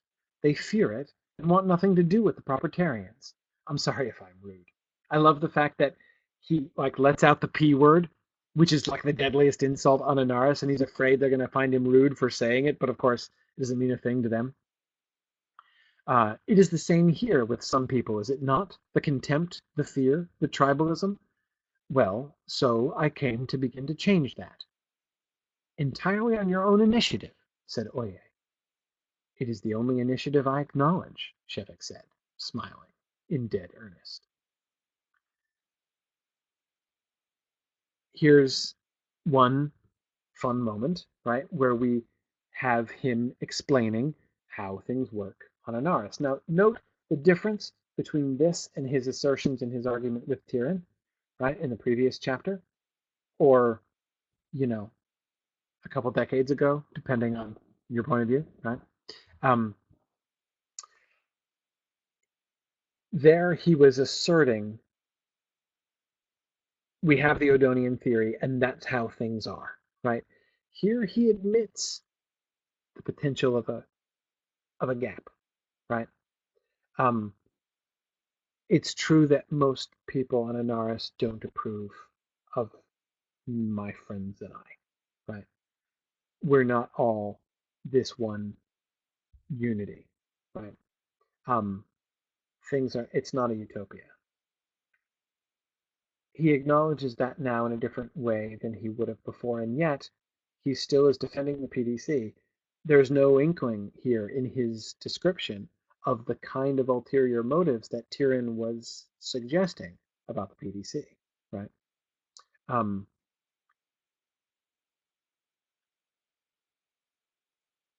and they don't understand. It's not just that they disagree or whatever; they can't comprehend the idea of him not having a government, right? Nominally, there's no government, but I mean, come on, there's an administration, right? You don't call it a government, but whatever, it's a government, right? And he says, no, no, it's really not, right? It really doesn't work that way on Anarres. And so on the one hand, right, he's right, they're wrong, they just don't get it, right? The system, the anarchical system on Anarres is deeper, fundamentally deeper than they comprehend. It's not just a sham. It's not just a facade. Um, right? No, it's totally not. We see. Oh, by the way, one of the other. I didn't quote this one, but did you catch that line when he first asks about women? Right? He says, "I have a question about women," and of course they immediately assume he's wanting sex, right? And so they're like, "Oh, we can take care of all that. No worries. We can get you anything you want." And then did you catch that line when they're like, uh, we've heard stories about things that go on there in Anarres, but I'm sure whatever your tastes are, we can handle it, right? We can arrange for it.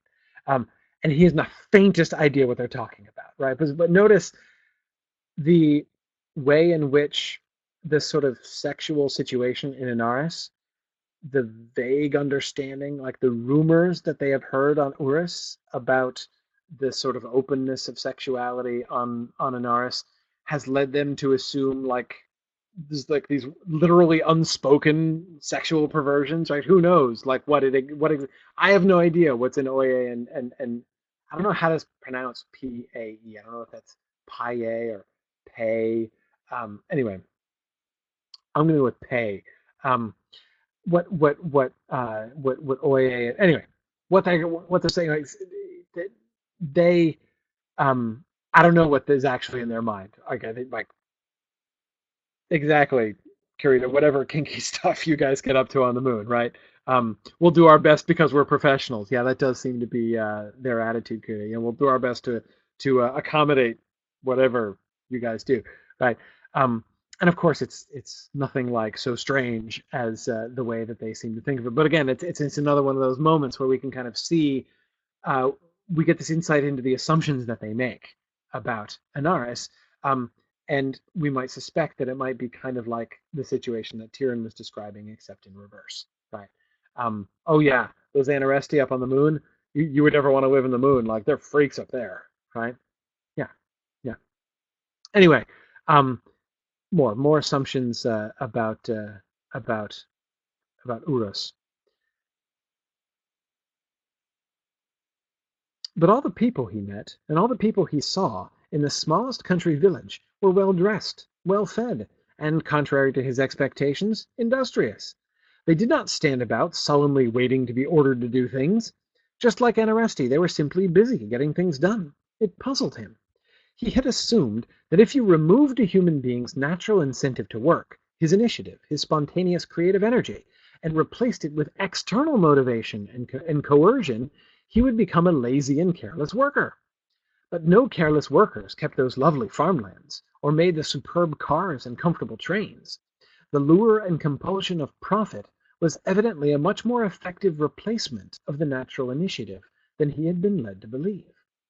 He would have liked to talk to some of these sturdy, self-respecting looking people he saw in the small towns, and to ask them, for instance, if they considered themselves to be poor. For if these were the poor, he had to revise his understanding of the word. Okay. Um, yeah, Nancy says uh, maybe this is cynical, but I feel like he's getting a very curated experience. Yeah, I think he is getting a very curated experience. Um, I too suspect that Shevik is being manipulated in the tours that he's being given of Urus. But there's more than that here. That's valid, and I think that that's an important thing. That kind of doubt that we have, and our doubts are being fueled. Chifoilisk, the Thuvian, right? Who is the Thuvian physicist who's there and going around with him, who is not of their government, who is a representative who belongs to a foreign government, who is an enemy of theirs, right?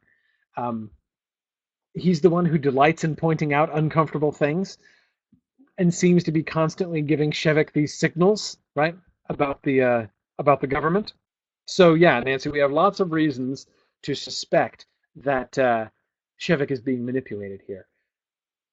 But at the same time, I don't think that that invalidates his observations, right? The assumptions about Urasti society that he is finding being undermined, even if it turns out, as it will turn out, that there are plenty of poor people who are really poor, right? And that these people are not, in fact, the poor of Urus. Um, Nevertheless, um, the assumption is more than that, right? Yes, Urus isn't quite as universally pretty as it's being made to look here, right? Um, he is being shown around to the nice bits. But his reaction goes deeper than that, right? Um, he assumed that people in a capitalistic society, right? If your only motivation to work is purely external, if it's not your own initiative and spontaneous creative energy leading you to do work, if you're doing work because you have to, clearly you're going to do work badly, right? I mean, that seems completely intuitive and obvious to him. But what he finds is that doesn't seem to be true. So, okay, these people are probably not the poor, but they still are working for their own with their own motivations, right?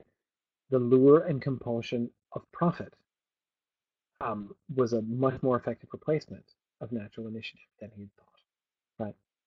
Um, so it turns out that works, right? Um, Notice what this shows us about his assumptions, right? His assumptions, just like remember as a teenager, them not understanding about prisons, right? Why would you stay in the prison if you didn't want to be there, right?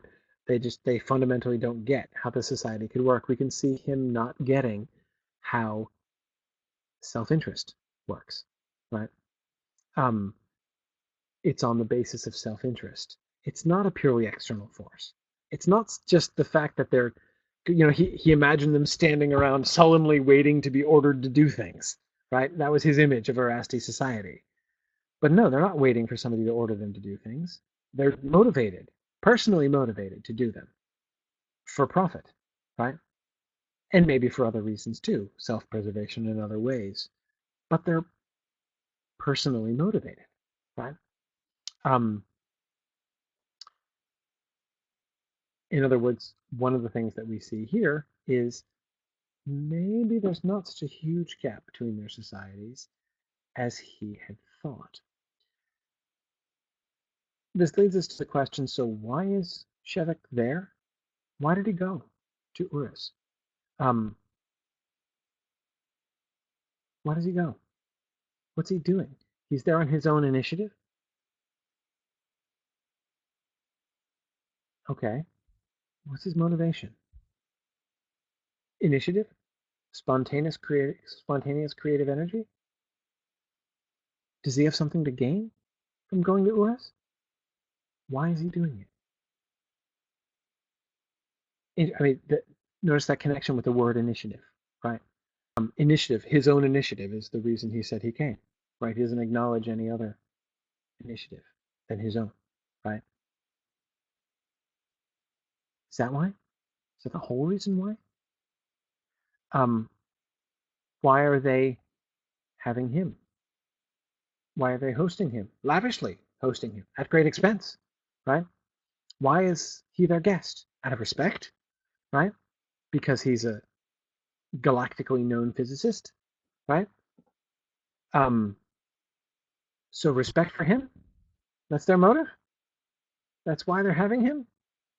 No, might be a little bit more. Might be something else, right? Another guy with too many vowels in his name nodded. Well, we've got the goods all right. But you're the man who can tell us when to scrap this whole job, throw it all away. This is the engineer, of course, at the space with the spaceships. Throw it away? What do you mean? Remember, he doesn't understand garbage, doesn't understand trash. They don't do trash in Anarres. Right? They don't have enough to throw stuff away. He didn't get it when like his pajamas got thrown away, right? Just use it and chuck it, right? Anyway, faster than light travel. Oegio said, Transilience. The old physics says it isn't possible. The Terrans say it isn't possible. But the Hainish, who after all invented the drive we use now, say that it is possible. Only they don't know how to do it, because they're just learning temporal physics from us. Evidently, if it's in anybody's pocket, anybody in the known worlds, Dr. Shevek, it's in yours. Now it comes out, it seems, right? Um, they want something from him, right? At the end of chapter 1, he says, well, you have your anarchist. What are you going to do with him, right?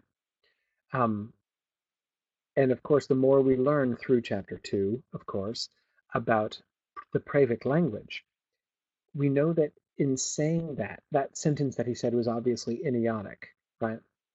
Um, because in Pravic, it wouldn't have, those pronouns don't work that way, right? He wouldn't have said, now you have your anarchist, what are you going to do with him, right? He couldn't even have uttered that sentence in Pravic. So, idiotic saying this, he is ascribing to them a kind of ownership. He is characterizing himself as possessed, right? And as if he is going to perform a function like they have a function that they want him to perform, right? What are you going to do with him? But he um, he doesn't know, right? It seems to be a genuine question in a sense, right? Um, oh, cool. James Stevens says, didn't he think it was odd that they all had so many pockets? Yeah, I remember. He comments on the he's fascinated by all the pockets that the Urasti have. That's I didn't think of that, James, in connection with this moment about faster than light travel being in somebody's pocket, right? Because of course you have to have lots of pockets if you possess lots of things, and you need place to keep all of your stuff, right? Shevik doesn't have so many pockets. Um, but apparently they believe that faster than light travel is in his pocket. And remember how the physicists were annoyed, except not the Thuvian, right? But the others are annoyed that he spent so much time with the engineers, almost as if they were afraid he might twig to what they are looking for, right? Um, as I said before, it's certainly possible, especially on a first reading, to be reading, chapters 1 through 4, and to feel that you're reading something like, or at least chapters 1 through 3, and feel like you're reading something like an idealization of Anarres, right?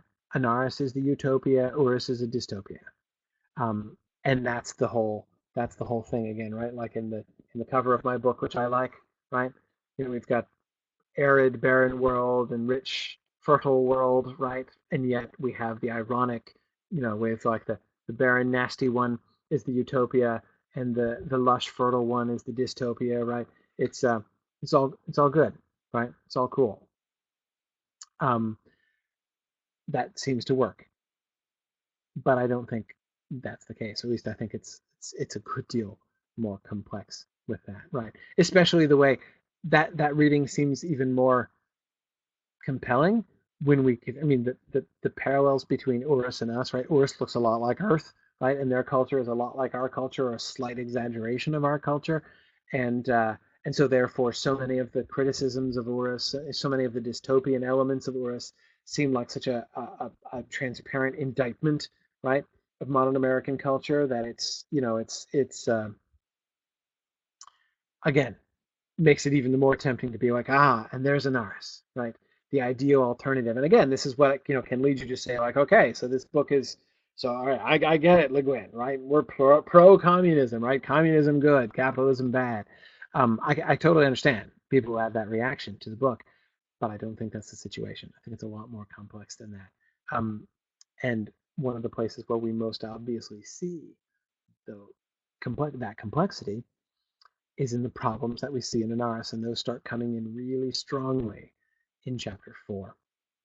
Sabul. I find it impossible to have that particular sort of set of assumptions about Anarres being a utopia, right? And sort of totally idealized. To me, um, can't survive my meeting with Sabul, right? Um, let's look at.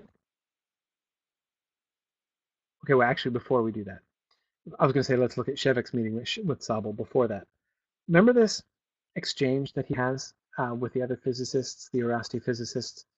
Um, Sabul is senior member of the Abinai Institute in Physics, said Shevik. I used to work with him. An older rival, jealous, meddled with your books, been clear enough. We hardly need an explanation, Oye, said the fourth man, Chifoilisk, in a harsh voice. He was middle-aged, a swarthy, stocky man, with the fine hands of a desk worker. He was the only one of them whose face was not completely shaven. He had left the chin bristling to match his short iron-gray head hair. No need to pretend that all you Odonian brothers are full of brotherly love, he said. Human nature is human nature.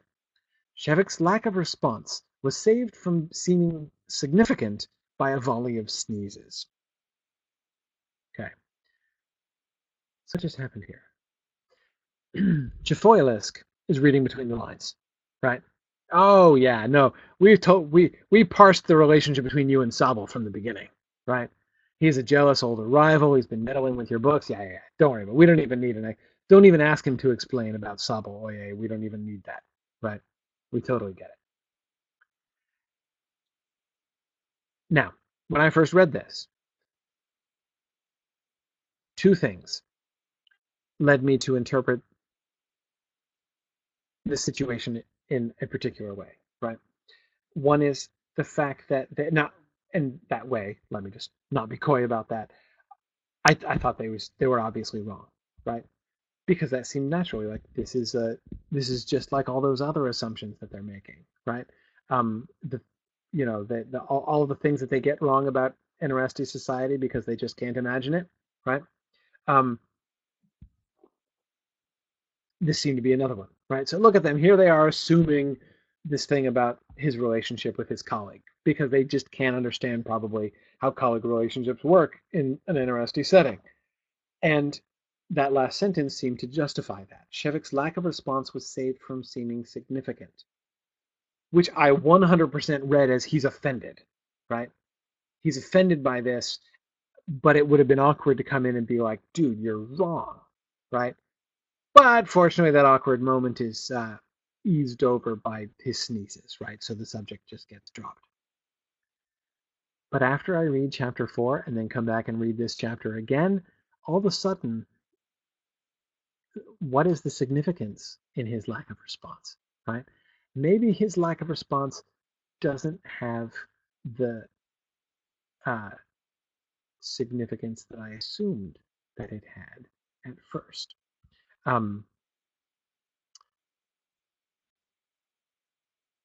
Here's his first meeting with Sabul. Sabul has just told him to learn Iotic and given him the books, the Iotic physics books, to practice with.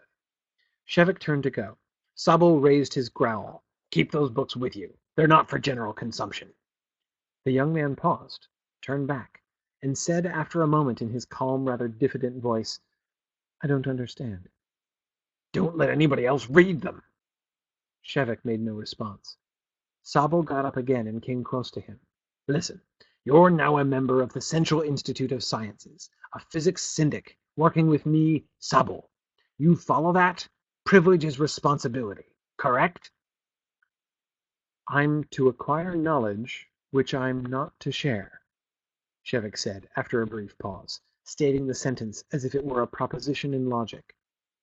If you found a pack of explosive caps in the street, would you share them with every kid that went by? Those books are explosives. Now do you follow me? Yes. All right. Sabul turned away, scowling with what appeared to be an endemic, not a specific rage. Oh wait, so his rage is impersonal? Huh.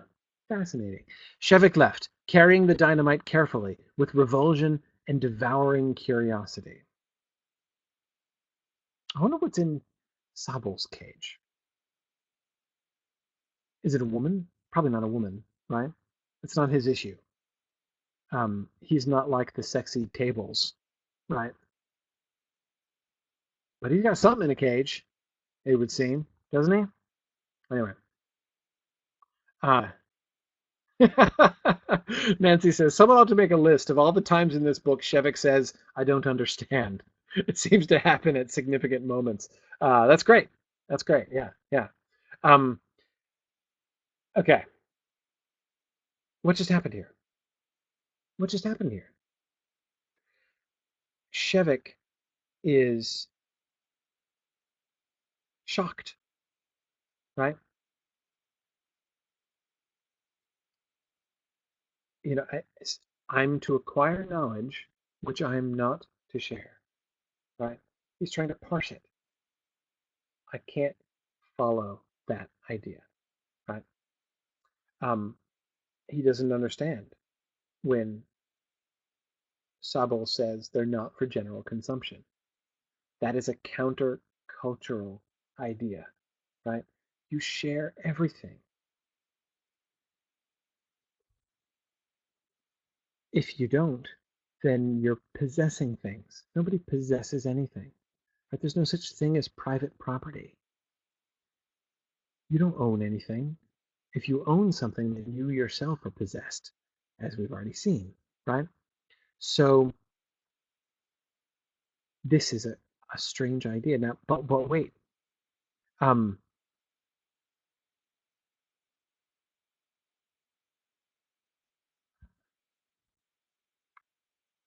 um, wait. He's just trying to explain it, right? So he says,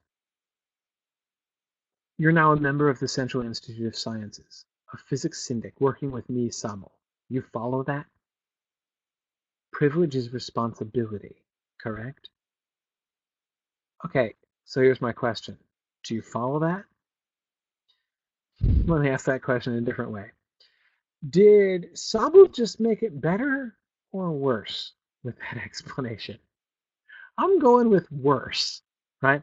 Um, his explanation is as counterintuitive, as countercultural as his initial statement, right? You're now a member of the Institute of Sciences, right? The Central Institute of Science. You're now a member of, okay, so what? I now have access to things that we keep from other people. I've come to the inner circle and now can be allowed to know things that everyone else in this society is not allowed to know. Seriously? Think about, I mean, think how exactly contrary to the 16-year-old speech that Shevik made. That is, right? Um, it's, yeah, Joyce, exactly. The concept of privilege does not accord with Shevik's worldview. Remember the dessert? This came up with the dessert. This is one of the ways in which Shevik parsed this in a really, really tiny thing, right?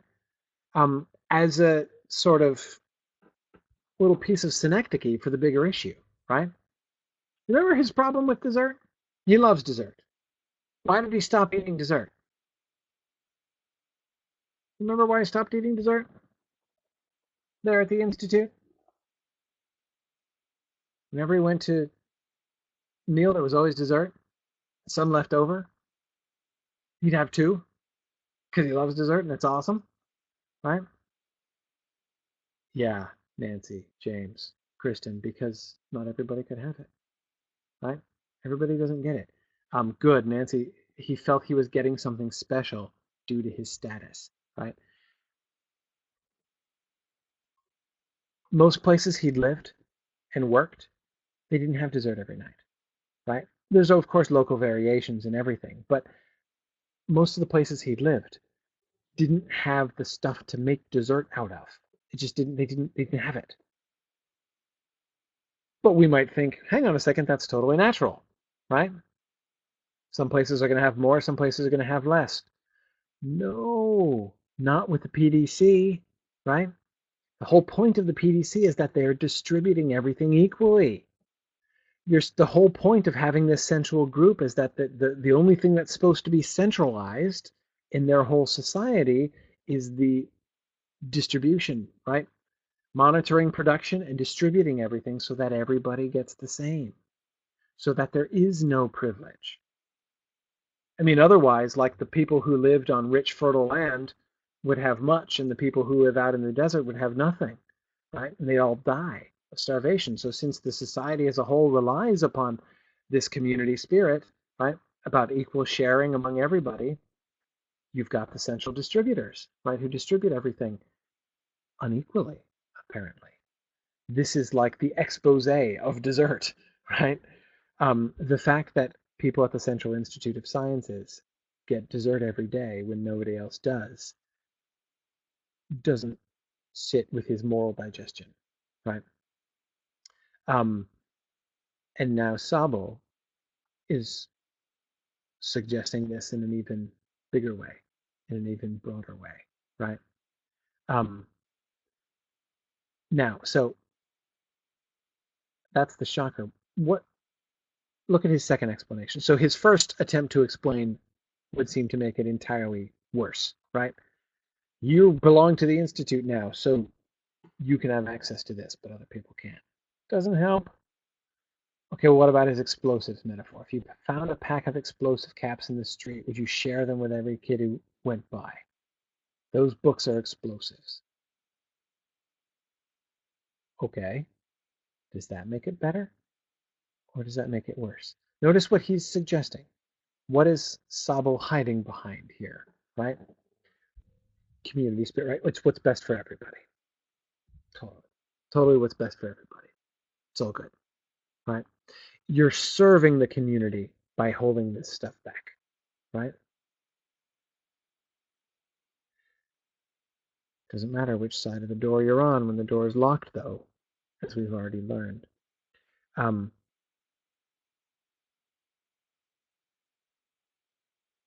does it work? Are the books like explosives? Is that even true? In what sense are they like explosives? On the one hand, this is obviously a false analogy, right? Remember, as Tyrion said, you can prove anything by analogy. You wouldn't give explosives to a child because any child can hurt themselves with it, right? Um, they are dangerous to anyone who is not specially trained in how to handle explosives safely, right? Okay, is that so? Is that true of these books? If you handed these books to a kid on the street, I mean, to like literalize the metaphor, is it going to hurt them? If you just went out and handed them to somebody, is it going to hurt them? No, of course not. These are books of iotic physics. No one's going to understand them. If they're explosives that the kid in the street could not possibly ignite, right?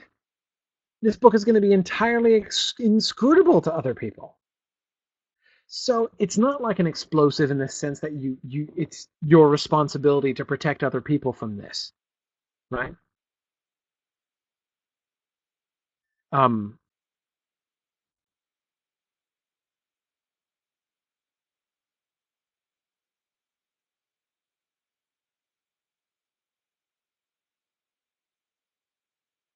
yeah, yeah. What makes them explosive is not that they're physics books, Nancy, exactly as you say.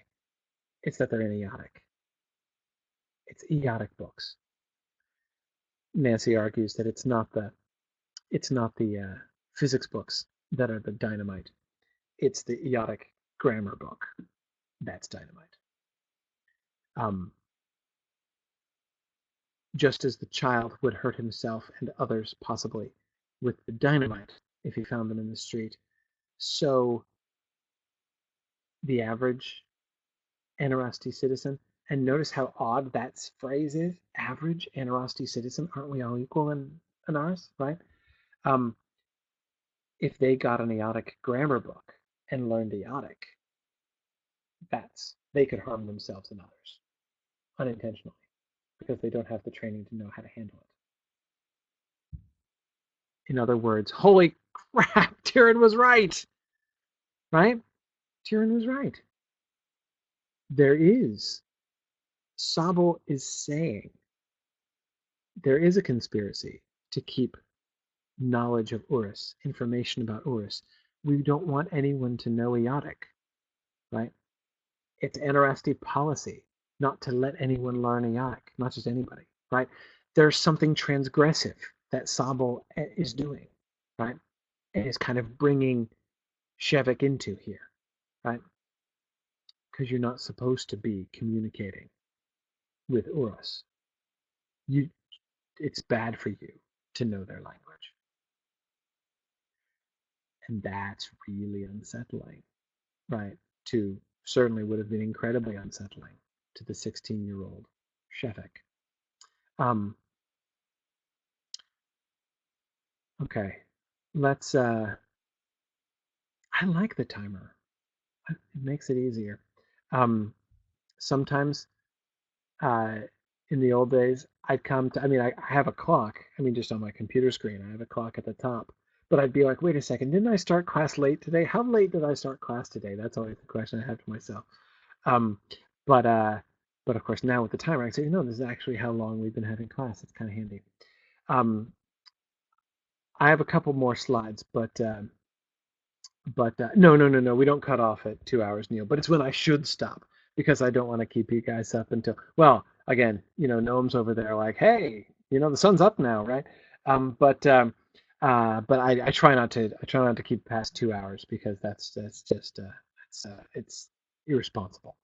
Um, But it's all right. We're actually almost done. I only have so the answer, by the way, is three, four. Okay, shoot, five slides I didn't get to, but that's okay. That's okay. Seriously, we're almost done. Um, uh,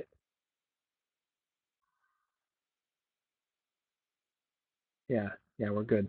Um, so let's stop there. We'll pick this up here. I want to start next time with Sabo and his uh, attitude towards academic freedom. Right, we'll begin with that next time. One other thing I want to be looking at, and in this we're going to be looking at a bunch of passages still from chapters 1 through 4 on this, thinking about Shevik's own sense of his identity, the issue of Shevik's isolation. I want to be looking at Shevik's dream. I want to be looking at Shevik and his encounter with the mother, right? I almost said his mother, which would be a non-Pravic way to say it. So all that kind of stuff I want to look at next time. Okay, so we'll do that stuff and do read chapters 5 and 6. There'll be some stuff from chapters 5 and 6 I want to look at. By the way, I knew I was going to do this today. The title, those ironic classes when I don't get to the passage that I drew the title of the class from. At least we got to talking about the general subject. So I'll end the class just by giving that away. The reference that I made in the title of this class, I Am Still Here, is the fort at Drio, the fort where Odo was imprisoned for years, right? The one that he's told is no longer there, and then Chafoilus cheerfully points it out, right? That his colleagues were lying to Shevik just then, right? And that sense that he has when looking at the tower, right? Looking at the fort, which is also the prison, Odo's prison, that it is there, old and ruinous and ugly, but still saying, "I am still here." Right? That's what the reference was to. And I hope that even with just the few passages that we have left that I didn't get to, um, still, even with as far as we've gotten, you can begin to see the relevance of that passage, of that image, which I think is such a powerful. It's an isolated image, right? I think such a powerful one in this first section, this first phase of the book. All right. Thanks everybody for joining me. Don't forget Nightfall tomorrow. Please don't forget to support us in the campaign. If you have, and again, I say this not only to those of you who are here live, of course, but to our listeners as well. If you have enjoyed the Mythgard Academy, if you have been listening to these classes and they have brought any pleasure to your morning commute or your exercise or wherever it is that you listen to them, I hope that you will consider donating to support us so that we can help to keep these things going. If all of the listeners who download and watch on YouTube and everything else, if everybody donated $5 or $10, it would make an enormous difference to Signum University and everything that we're trying to do. So I hope that that you will consider donating here during our campaign as we try to support the Signum Annual Fund and make it through to achieve the very Anarres goal of survival for another year. Okay, so thanks very much, everybody. And I will see you guys next week for our next class on the Dispossessed, and hopefully many of you tomorrow night for Nightfall, which I'm really excited about. So thanks, everybody, and I will see you soon, one way or the other. Bye now.